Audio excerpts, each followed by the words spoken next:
Welcome to Investor News Networks, and today we're going to explore the world of direct carrier billing. And I have with me today Michael Tomlins, who's CEO of Infomedia.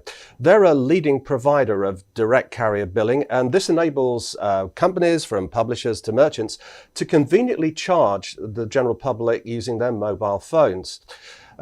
Infomedia itself has been growing 49% over the last 5 years, Michael. So what is this DCB phenomena? What is the technology about?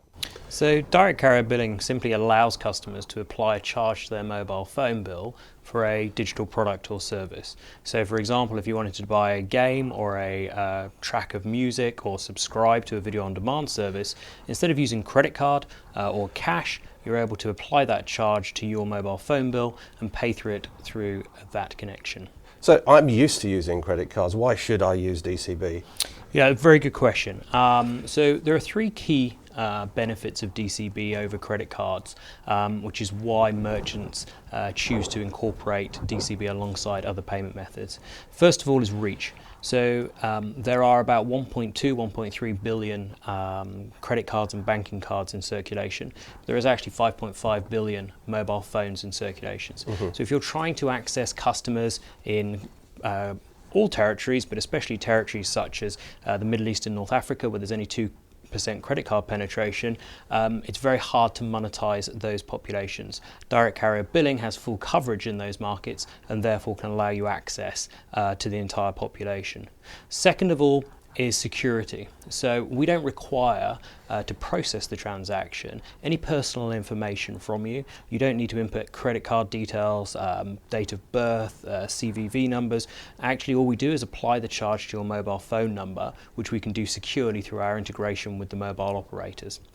As a result, and the third key benefit, as a result of that lack of data sharing, it means that it's a very frictionless experience. So actually, once I find a product that I want to purchase, I can click once or twice and confirm that transaction, and the charge is applied to my mobile phone bill. As a result of that lack of friction, you get very high conversion rates within the mobile ecosystem for those transactions, much higher than credit cards, somewhere between 3 and 8 times as high. So a kind of one-click product versus having to put in all sorts of security checks. That's correct.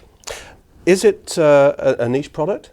No, not at all. In fact, the major tech organizations use it in many instances as their default payment mechanism because of the benefits that I outlined earlier.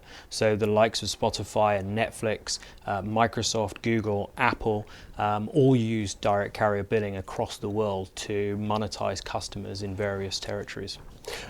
Would you say that this is a payment mechanism ideal for digital content and services? Certainly that's a logical place for it to start, and we see massive growth in the games, video on demand sector, but also recent regulatory changes have enabled new purchase types to become viable under direct carrier billing. So we're seeing some great growth and new opportunities in areas such as ticketing, such as transport, parking, all microtransactions that you want a convenient and easy ability to purchase. So we're seeing some great growth opportunities in the Middle East, North Africa, in Asia Pacific around their burgeoning e-commerce markets, and also the introduction of new business models around transport, the likes of Uber and Careem, the likes of car hire by the minute, the likes of contactless payments around trams, etc. All of these user cases lend themselves perfectly to the benefits of direct carrier billing.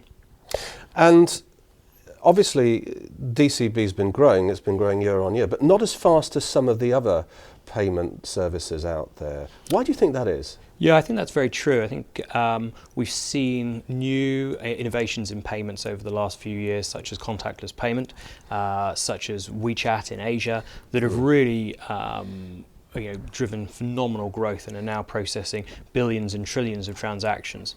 I think that part of the reason why direct carrier billing has not yet kind of crossed the chasm and become this default payment mechanism is a result of the fact that there is over 500 mobile operators globally, and they all operate the solution slightly differently.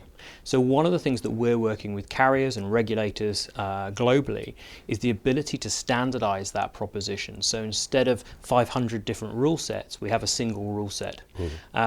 And through the simplification of that integration, we'll be able to offer businesses both very, very small to very, very large, the ability to plug into our software, into our platform, and access mobile operators globally without the need for different solutions and integrations for each network. So ultimately, through one connection, they'll be able to reach that mobile market.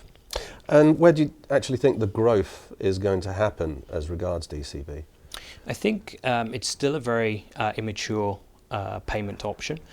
We're starting to see mass adoption through the likes of the app stores, but certainly when we look at other trends in terms of the digitization of other services like health, education, transport, all of these will require a convenient, frictionless payment method where people are discovering or consuming products and services through their mobile phone and will naturally look to the ability to pay through their mobile phone for those.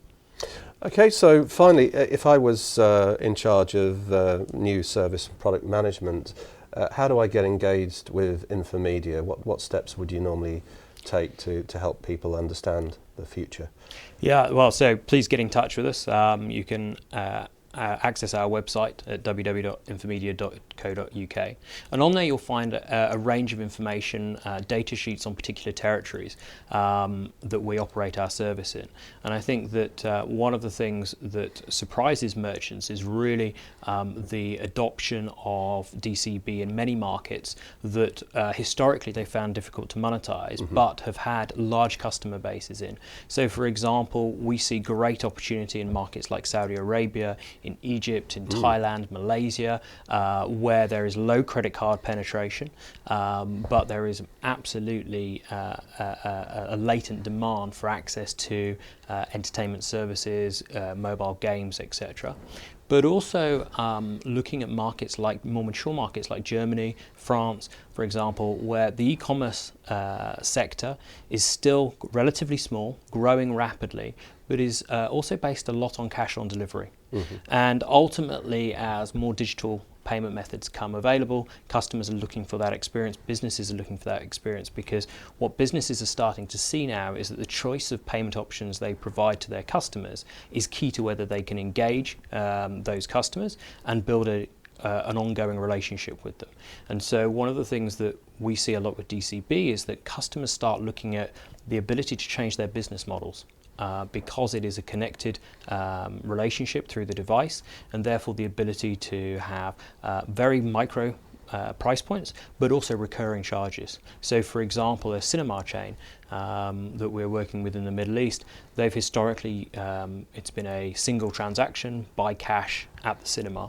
What we're now working on with that company is the ability to extend out their proposition, build customer loyalty by having an ongoing relationship with their customer through a charge that's applied each month that gives the customer unlimited access to the cinema. So you can see how DCB is not just a payment mechanism, it is an ability to acquire customers, retain customers, and build deeper relationships with them. So my team is very experienced in direct carrier billing and working with these merchants to take to market a proposition that not only monetizes the customer base that they've already got, but also allows them to transform their business models into a more digital and connected environment. That sounds really good. It's obviously it's more than an off-the-shelf product. You're actually developing new solutions, new, better customer journeys and experiences. And I can see a fantastic opportunity for you, obviously building on the last 5 years. We wish you all the best with the global success that you have. And if people want more information, please go to the website below. Also stay subscribed wherever you see this, because we're going to have more podcasts from Michael's team and more interviews with Michael over the coming months to tell you about the evolution of DCB. So that's all from myself and Michael Tomlinson. Bye for now.